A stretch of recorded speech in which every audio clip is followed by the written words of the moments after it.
Alright, well, I'm happy with this rock now. I decided to, this mass here was just too nondescript. It had the appearance of indecision. Which, as you know, if you saw the video, it's the result of some indecision. I kept going into it while it was wet, and it appeared to look too wet and wet. So, using a lot of raw umber in here, raw umber dries very quickly, so this morning I was able to go over it. And I just laid in another sort of, maybe a sliver that came off of this rock, still having sort of the same shape, catching a little less light because it's tucked in behind it. I got this figured out, just, again, fairly nondescript, not too important, but it had some texture and a bit of shape in the color here. This rock, I just painted over with green. It almost has the appearance as though there's a bit of moss over a rock now. But again, it's a bit of variety in here. Went a little bit greener, not quite so cold, warmed it up a little bit. Separated this hump from the small saplings that are behind it. And I took the blue out of this. That's what was bothering me. It was just, I used too much blue in this rock, and I've gone almost all raw umber with a hint of ultramarine blue and not too much white. So that maintains its silhouette look.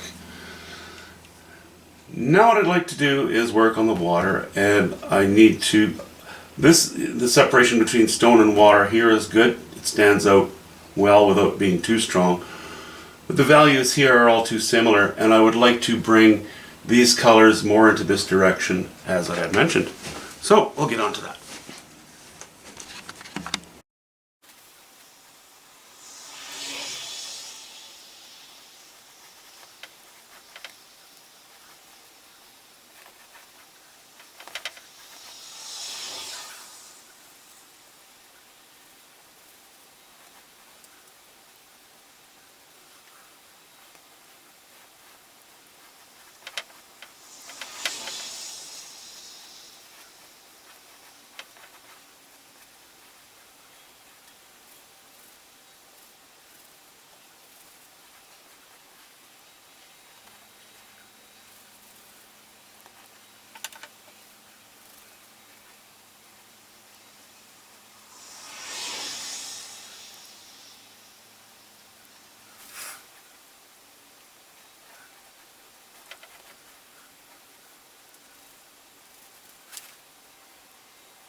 Alright, so we've cleaned up these colors. There's no strong distinction in my brush strokes, but I wanted to clean. This was a bit dirty here, this was a bit dirty here, so I've cleaned those colors up a little bit. Still going to need a few strokes to take away the monotony of the way that the general ambient lighting is reflecting off of the, what's left of waves. Some ripples in the water here, so I'll fix that. What I'm doing right now is I have these 3 indexing points. These line up perfectly, and I actually took a measuring tape and set them there. They line up directly underneath that golden orb that I have up at the top of the painting, because that's going to be more or less where our reflection sits. You don't have to have your points of light directly below it, but at some point you should, your slashes of light should intersect these dots and more or less be central. These dots should be more or less central. So I just wanted to illustrate that. Okay, let's sit down and be quiet and maybe try to lay in some of the final strokes. Okay, I'm laying in some color or some highlighting now. there's an area that I want to put my highest values, and that does not apply to anytime you do water, but in this painting I think it works. Then the area adjacent to it, because these aren't sharp, choppy bits of water, they're very gentle and rolling. You kind of want, or I do anyway, a little higher value leading up to those areas. Okay, so I don't want too light against too dark. I don't think that'll work too well. So we have to have sort of a band of general lighter paint when I get closer to these highlighted spots, and that's still too light right there. I don't like that. That's more like it.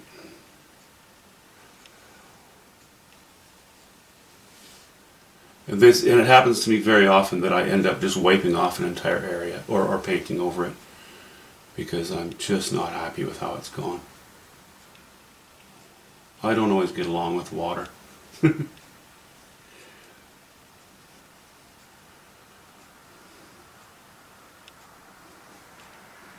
Okay, there's our index dot. Our other one actually lines up with just behind the very tip of that one, so I'm bearing that in mind. I would like one a little lower again. Maybe around here somewhere.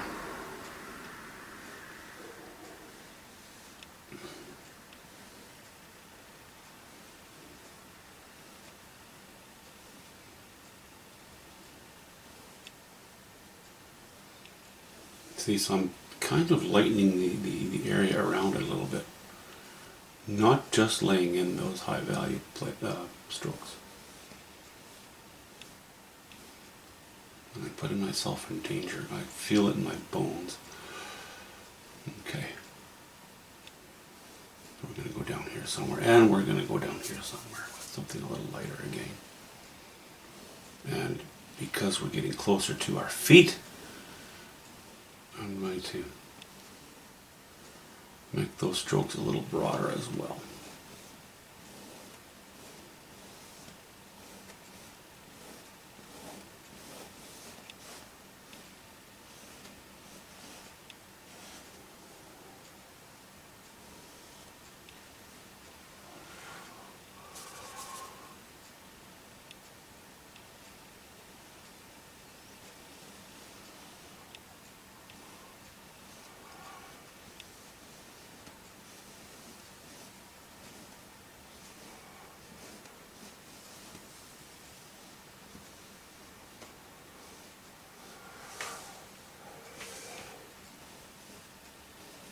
Okay, I'm going to just go with I'm going to add some straight yellow ochre into that. We'll start there.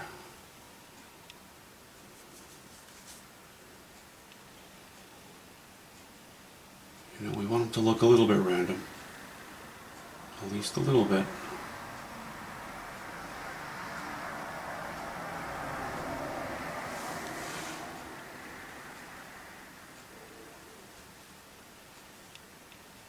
I'm definitely going to be wiping out at least one of these three dots that I'm putting in there.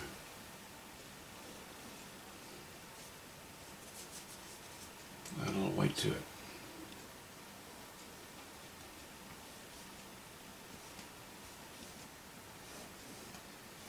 Make that a stronger stroke.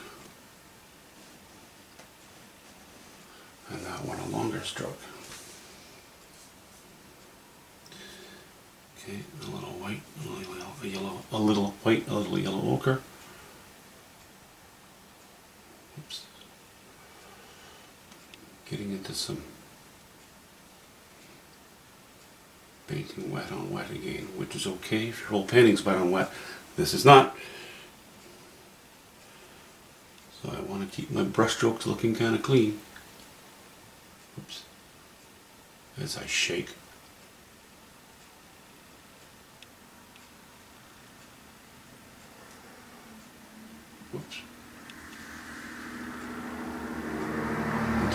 nervous I am about something, the more my hand shakes.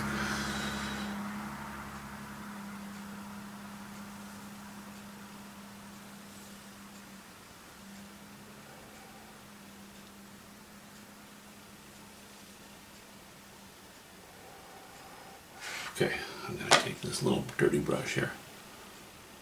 Scrub that out. Put a little bit of this lower value paint from here. I'm going to pick it up off the canvas. And I'm going to insert it in places at the bottom of those rivulets. Because I don't want them to be all so straight. Me no likey.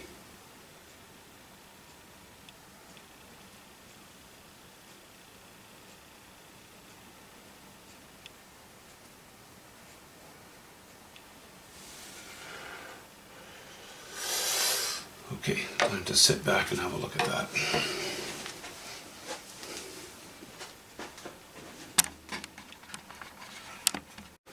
Okay, I'll just cap this off with giving you sort of a dead-on shot.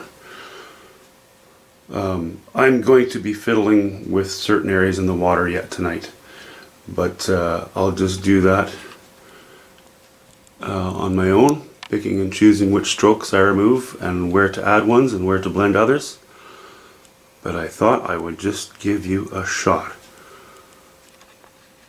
Quick close-up. Sort of an idea as to how this is coming. So far so good, I think. Okay guys, thanks for watching.